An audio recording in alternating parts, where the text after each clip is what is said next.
Bienvenue dans le cœur sauvage du Kenya, là où la nature danse au rythme de la vie. Nous sommes ici, dans le parc national d'Amboseli, un trésor africain niché au pied du Kilimandjaro, la plus haute montagne d'Afrique.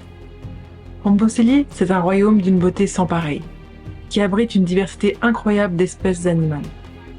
Mais au-delà de sa splendeur visuelle, ce parc national est un lieu où les histoires de survie et d'interconnexion entre les habitants et la savane se dévoilent. Nous allons plonger dans les vies secrètes des résidents emblématiques d'Amboseli, des majestueux éléphants aux féroces prédateurs qui patrouillent la nuit. Préparez-vous à être témoin de moments intimes, de luttes épiques et de la danse envoûtante de la nature. Accrochez-vous, car cette aventure nous emmènera au cœur de la vie sauvage, révélant les mystères et les merveilles de ce joyau préservé du continent africain.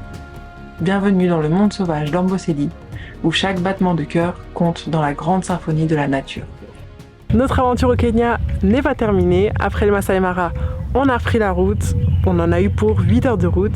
On est arrivé au second parc de notre voyage. On est à Amboseli. Toujours grâce à Game Watcher Safari et au camp Porini, on est à présent dans le camp Amboseli. Au pied du Kilimandjaro, on n'a jamais été aussi proche de Tanzanie. Et on repart pour 3 jours d'aventure. Et après avoir galéré pendant 4 jours à Masai Mara pour voir des éléphants, ici c'est le paradis. On est au royaume, au pays des éléphants. Vraiment, il y en a 2000. Ils sont partout. Donc je pense qu'on va pas trop galérer à les voir. Ça va être trop bien. Nous embarquons sans plus attendre dans notre Jeep pour partir pour notre premier safari en espérant voir plein d'éléphants. Au fond de nous, on espère aussi réussir à finir notre liste des Big Five, sachant qu'il nous manque encore le léopard et le rhinocéros. Mais immédiatement, les guides nous annoncent que ça fait plusieurs mois qu'ils n'ont pas vu de léopard et qu'il n'y a pas de rhino dans le coin. Bon, ce sera pour une prochaine fois. Mais on est quand même super excités de partir pour ce safari et assez rapidement on croise de vieux amis à nous, des zèbres, des autruches et plein de girafes. Et surtout, la chance nous sourit et ça y est, nous avons la vue incroyable sur le Kilimandjaro pour la première fois. Après 1 heure de route, on commence à se poser des questions car on n'a toujours pas vu d'éléphants. Mais d'un coup, au détour de quelques buissons, se cache une famille d'éléphants.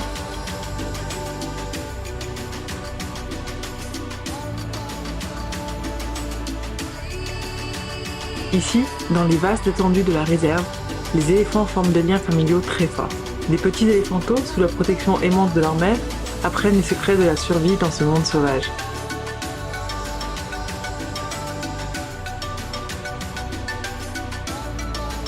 Leur incroyable mémoire les guide vers les points d'eau essentiels et les zones de pâturage riches en nutriments. Les défenses majestueuses des éléphants, souvent convoités pour leur ivoire, sont malheureusement la cause de menaces constantes.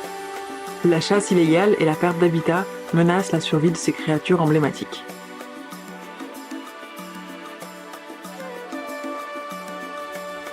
Les réserves s'efforcent de préserver l'habitat des éléphants et de sensibiliser à l'importance de coexister avec ces géants.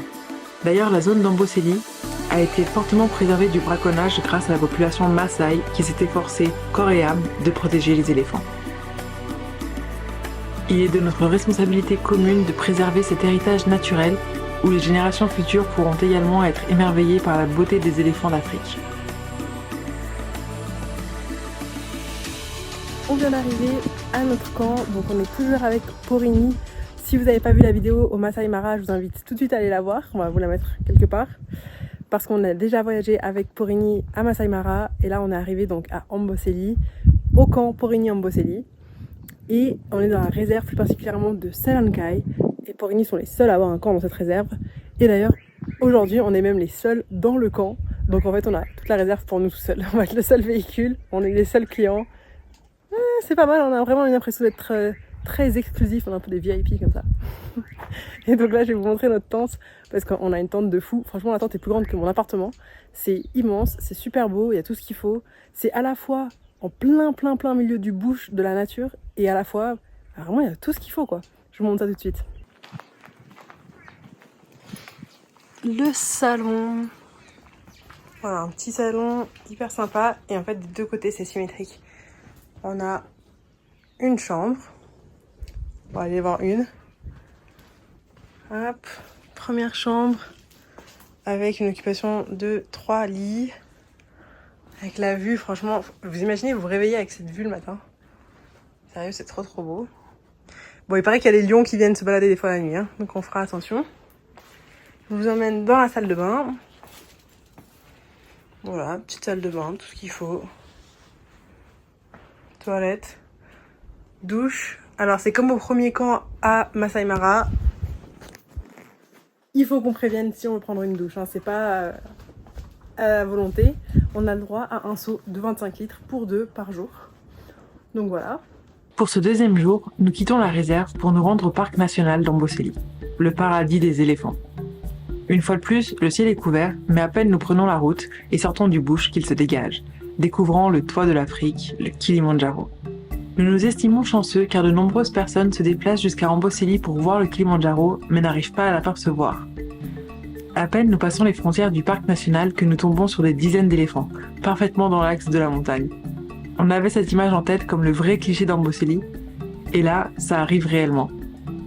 En 10 minutes dans ce parc, nous croisons une cinquantaine d'éléphants. On vit clairement un rêve éveillé.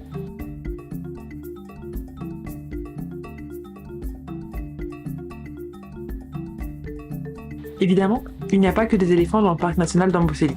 Nous croisons aussi des gnous, des hyènes, des hippopotames et des babouins avec leurs bébés, et tant d'autres encore.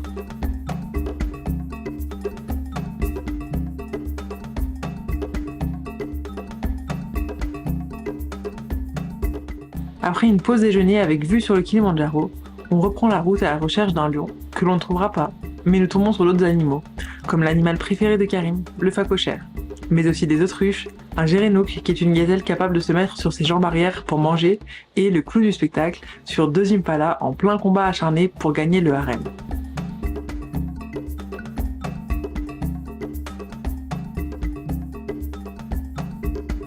On est de retour au camp, c'était une longue journée, alors on n'est pas rentré si tard, on est arrivé à 15h30, mais comme on est parti à 7h et qu'on a roulé non-stop quasiment à part la pause lunch, en vrai c'est fatigant, on se rend pas compte comme ça, mais d'être assis derrière un 4x4 qui secoue pendant 8 heures, bah ça fatigue, et puis il faisait super chaud. C'était trop bien, on a vu des dizaines et des dizaines d'éléphants, franchement c'est le paradis pour les amoureux des éléphants. Je suis trop heureuse parce que c'est vraiment ce qu'on est venu rechercher ici à Amboseli. Il y a 2 choses pour lesquelles Amboseli est connu, c'est les éléphants et la vue sur le Kilimandjaro, et on a eu les 2 en même temps, c'était parfait.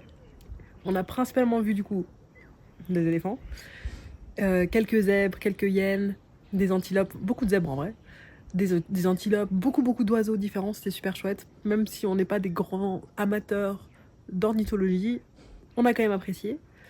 Pas vu de lion, pas vu de chat en fait, aucun félin, peut-être demain, qui sait.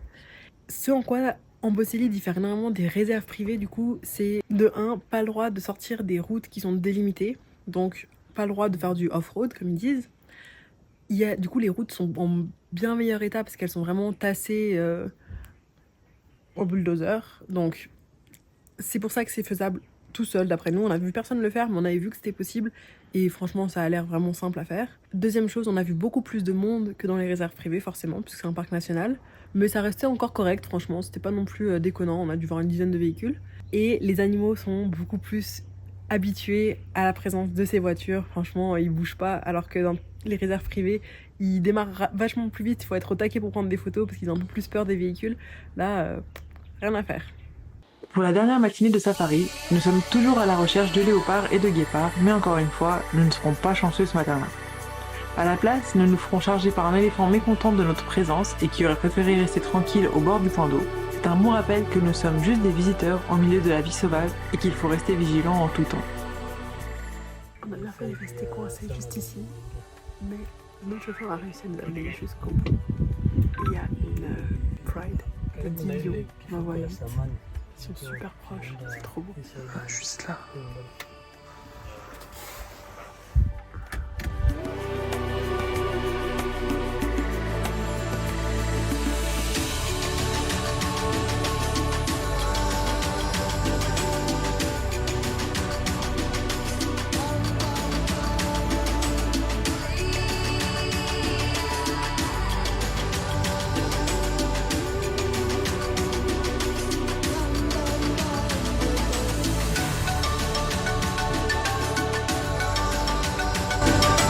À l'heure du petit déjeuner, nous sommes allés nous poser sur l'une des tours d'observation de la réserve qui surplombe un point d'eau. Il faut savoir qu'il y a un accord tacite entre les animaux qui régit qui a le droit de boire en premier.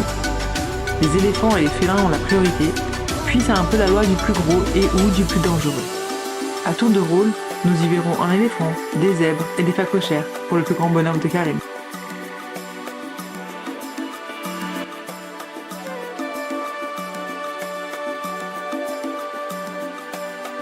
Un peu avant d'arriver au camp, notre chauffeur nous dépose dans la savane avec le spotter qui va nous raccompagner à pied jusqu'au camp. C'est une expérience incroyable qui nous permet d'en apprendre plus sur leurs techniques pour essayer de trouver des animaux, mais aussi sur leur système digestif en observant leurs crottes. C'est très glamour.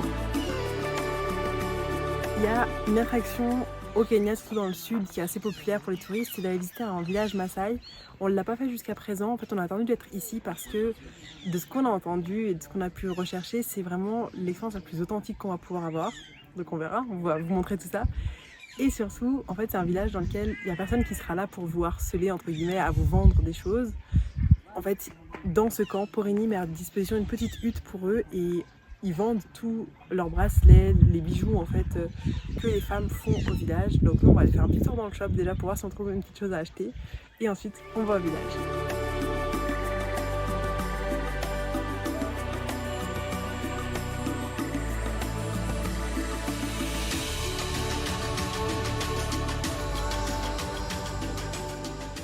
Ce matin je me réveille femme changée.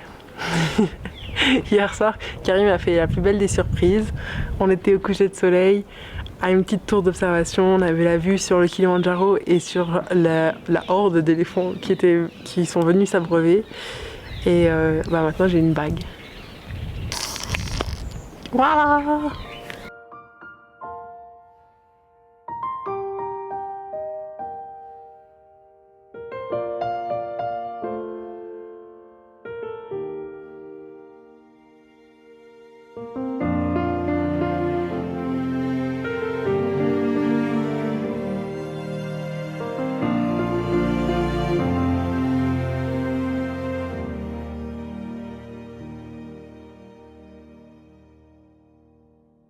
C'était hyper intéressant, on est resté à peu près 1 heure. Ils nous ont montré les différentes danses, les différents métiers qu'il y a dans le village, comment on fait une maison, comment on fait du feu, etc. D'ailleurs, c'est les femmes qui font les maisons, c'est hyper intéressant. C'est le chef du village qui nous a fait faire le tour et ce qu'on a encore plus apprécié, c'est qu'il nous a expliqué que ce village n'était pas commercialisé puisque Porini met à disposition une tente pour les ventes du village et donc dans ce village, c'est vraiment la vie authentique qu'on peut voir. Et c'est aussi le camp qui subventionne les profs pour que les enfants puissent aller à l'école, qui leur fournit aussi du matériel quand ils ont besoin pour leur construction dans le village, etc. Donc c'est vraiment un beau geste que fait Porini.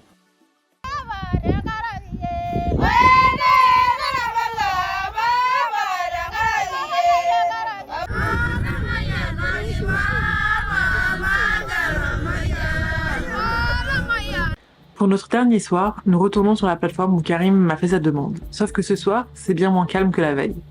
Il a bien fait de ne pas attendre un soir de plus. Les éléphants sont déchaînés. Il y en a un qui vient droit sur nous et 2 autres qui jouent à se battre. Il s'agit d'un groupe de bachelors, des jeunes éléphants mâles qui n'appartiennent pas encore à une famille.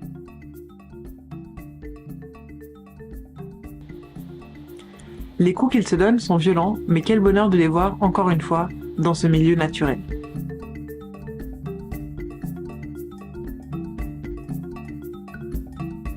Bien que ça n'était pas prévu, après un bon repas aux chandelles, nous partons pour un safari de nuit. Et là, à quelques centaines de mètres du camp, un léopard était tranquillement couché sous un buisson. C'est peut-être l'un des animaux les plus impressionnants que l'on ait pu voir. Quelque chose de si particulier se dégage de lui. On termine donc ce safari en beauté, en ayant pu observer notre 4e Big Five. Mais bon, c'est sûr, il faudra qu'on revienne. Notre aventure à Amboseli touche déjà à sa fin. C'est passé trop vite ces 3 jours.